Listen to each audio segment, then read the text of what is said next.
केंद्र सरकार के द्वारा 2019 में हटाई गई धारा 370 को लेकर सुप्रीम कोर्ट में दायर याचिका पर सुप्रीम कोर्ट ने सरकार के पक्ष में दिया फैसला। फैसले के बाद सुप्रीम कोर्ट के मशहूर अधिवक्ता डॉक्टर एपी सिंह ने क्या कुछ कहा खास, आइए सुनवाते हैं आपको। आज देश और देशवासियों के लिए बड़ी खुशी का अवसर है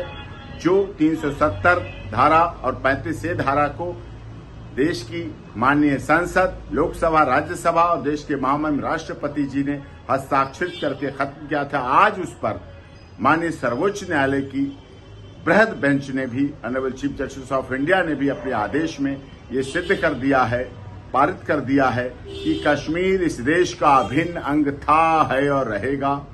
अब वहां लोकतंत्र का जो हमारा महापर्व होता है, सितंबर के महीने में अगले साल के, उससे पहले चुनाव भी होंगे, यानी कि लोकतंत्र भी वहां जीवित होगा। और जो इतने वर्षों से पत्थरबाज लोग कश्मीर पर, जम्मू पर अपना कब्जा बनाए रखना चाहते थे, आतंकवादी गतिविधियां करना चाहते थे, अब धारा 370 और 35 से हटने के बाद वहां भी समरसता आई है, वहां भी धार्मिक उन्माद समाप्त हुए हैं, वहां आतंकवाद समाप्त हुआ है, वहां विकास हुआ है। अब वहां के युवा भी, चाहे थल सेना हो, जल सेना, वायुसेना में भी हैं, सर्विसेज में है, यूपीएससी, आईएएस, आईपीएस सर्विसेज में भी हैं, और अब वहां आईआईटी भी खुल रहे हैं, एम्स भी खुल रहे हैं, तरक्की हो रही है, विकास हो रहा है, विकास के पथ पर फिर से बढ़ रहा है। और जब डल, झील, रावी, ताप्ती, झेलम नदियों में भी शिकारा जो खड़े होते थे, जहां हमारे दर्शनार्थी आते थे, पर्यटक आते थे, सैलानी आते थे, जो एक विकास रुका हुआ था,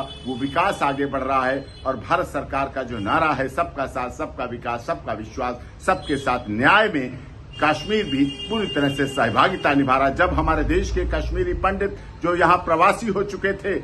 हत्याओं की वजह से, अब वापस जब पहुंचेंगे तो जब वहां जाके फिर से मेरा गांव, मेरी माटी, मेरा देश के साथ हर घर तिरंगा जब लहराएगा, तो फिर से जम्मू कश्मीर, नया जम्मू कश्मीर, विकसित जम्मू कश्मीर भारत के साथ बनेगा।